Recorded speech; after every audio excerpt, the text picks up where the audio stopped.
Eh bien bonjour à tous, c'est Passion Mécanique pour une nouvelle vidéo sur le tracteur du gamin Raton. Donc je filme avec un nouveau téléphone, donc j'espère que la qualité sera meilleure, je pense, parce que l'autre commençait un peu à rendre l'âme.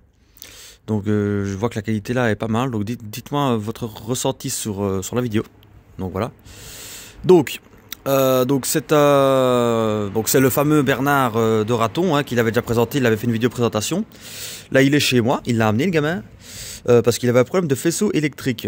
Il n'arrivait pas à régler le problème, etc. Nous, vu qu'on s'y connaît quand même assez bien là-dedans, bon, nous c'est la mécanique, mais tout ce qui est faisceau, on s'y connaît bien. Surtout mon frère qui m'a quand même beaucoup appris. Donc, on travaille en équipe. Donc, c'est une petite collaboration avec lui. Donc, lui, il a fait un peu de tout ce qui est mécanique et nous, on a réglé ce problème d'électronique. Donc, ça, c'est Bernard Loisir. Donc, c'est Husqvarna Electrolux. D'ailleurs, ça, c'est typiquement Husqvarna, ça, pour l'embrayage de lame ici. C'est typiquement Husqvarna. Quand vous voyez une barre comme ça sur le tableau de bord de cette forme-là, avec le fameux J à l'envers, ça, c'est du Husqvarna. Hein. D'ailleurs, quand on commande les pièces, c'est des pièces Husqvarna. Donc, c'est un tracteur des années 90, je ne sais plus vous dire exactement. Donc, il est en tip-top état. Donc, ici, donc, il y avait une option à l'époque pour avoir le démarreur sur le côté. Mais lui, il n'a pas l'option, donc ce qui est assez bien, enfin la clé pardon, parce que la clé là-dessus, elle est ici, mais vous aviez sur les phaseurs, je pense, quand vous aviez l'option, la clé était ici, et du coup, c'était pas très bien protégé, donc vous aviez toute l'herbe et toute l'humidité qui venait se stagner sur le barillet, et ça faisait oxyder l'écosse. Donc lui, il n'a pas, donc c'est un problème en moins, parce que tous ceux qui l'ont, ça marche plus, et ils ont tous un bouton poussoir pas d'origine là, quoi. Donc, il est assez propre, on peut le voir. Donc, il a déjà la boule. Donc, l'année, donc il fait quand même 275 kg avec la table de coupe. Donc, il y a le bac à batterie. Mais la batterie, on l'a rechargée, donc elle n'est pas là.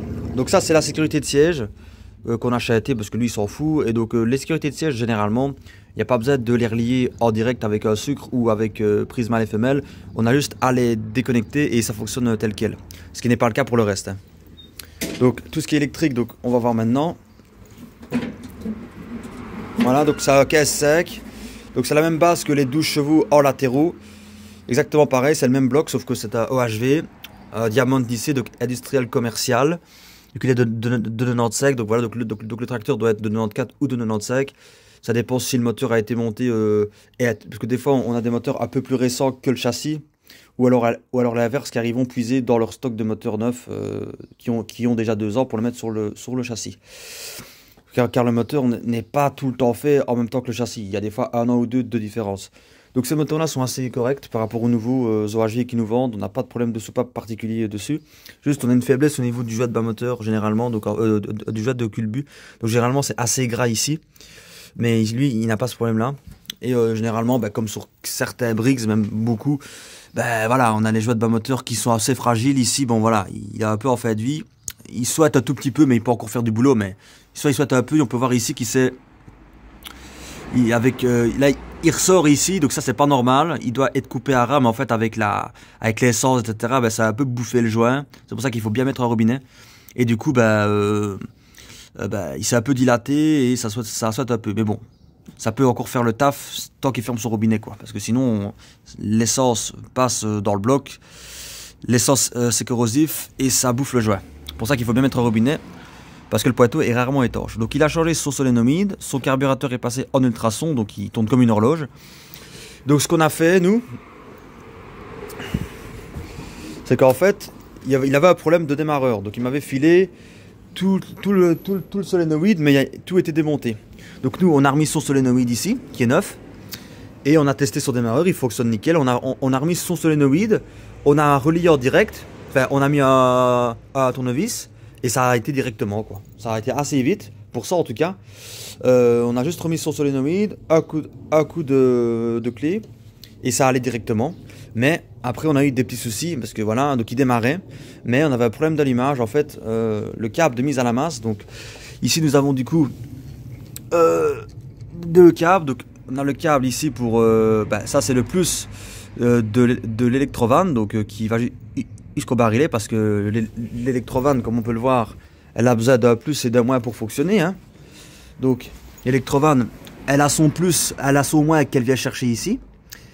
Hein, et le plus qui part au barillet et qui lui dit quand elle doit s'ouvrir ou se fermer. Voilà. Donc son électrovanne, elle marche bien, elle claque bien. Ici, c'est le câble de mise à la masse.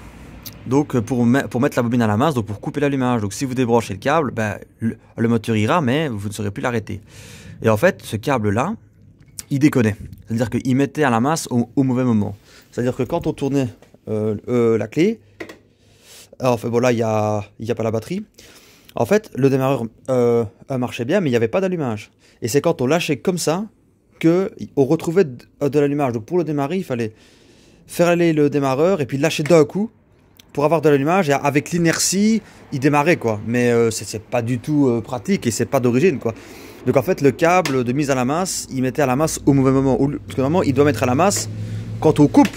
Et là, ça doit être ouvert. Et en fait, lui, il mettait à la masse ici, mais aussi quand on était à fond. Et quand c'est à fond, c'est censé justement ne pas être mis à la masse, vu qu'il faut de l'allumage. Du coup, ben, il mettait à la masse au mauvais moment. Donc quand on tournait à fond, il n'y avait pas d'allumage. Pourtant, le démarreur s'enclenchait. Il n'y avait que quand on relâchait ici, quand on faisait ça, que là, on a récupéré. Du coup, nous, on a repris le faisceau, on a retravaillé le faisceau avec le câble, on a pris une des pins sur le barillet qui a envoyé le 12 volts parce que bon, pour la mise à la masse, il envoie le 12 volts à la bobine. Hein. Et en fait, il fallait trouver une pin du barillet où on a du 12 volts ici et ici plus rien. Voilà. Et du coup, on a repris un câble jusqu'au barillet qui envoie le 12 volts ici et qu'ici, il n'y a plus rien.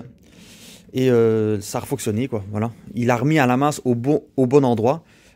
Puisque donc maintenant, au lieu de mettre à la masse ici, il met à la masse quand on était, ce qui est logique, vu qu'il ne faut plus d'allumage quand on était.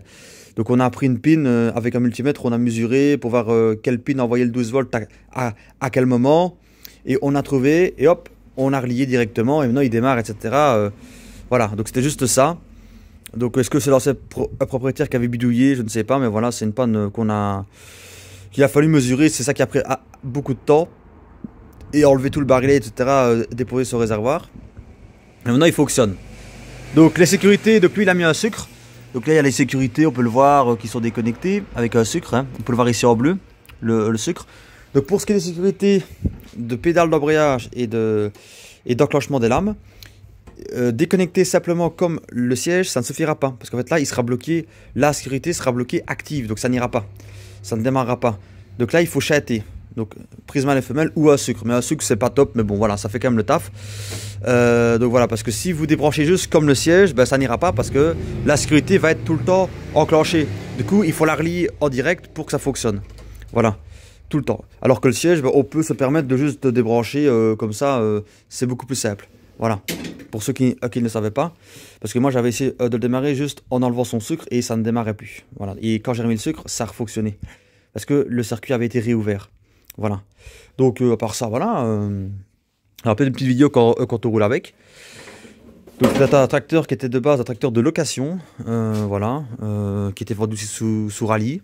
Sous Rallye et sur Craftsman aussi. Craftsman, ouais. En gris. Sous Partner aussi, il me semble. Donc, voilà. Et il est en tip top état. On peut le voir. Voilà. Les pneus arrière seront à changer. La boîte, voilà. Comme je le dis. Comme j'avais encore dit il n'y a pas longtemps. L'écran sont nickel. La fourchette, les bacs, c'est vraiment un truc qui était très très bien entretenu. Voilà. Franchement, au niveau des bacs et de la tréguerie, c'est aux petits oignons. Donc c'est un tracteur de location, donc ce qui explique le fait qu'il a été quand même assez bien entretenu. Donc voilà, donc on a tout le classique, on a le frais de parking, barillet, l'enclenchement des lames. Donc ici c'est par tension de courroie, hein. Voilà, c'est tout simple. Ça c'est pour abaisser la table de coupe. Voilà. Mais ça ne fonctionne plus, hein, vu qu'il n'y a plus de table de coupe. On a les phares qui fonctionnent.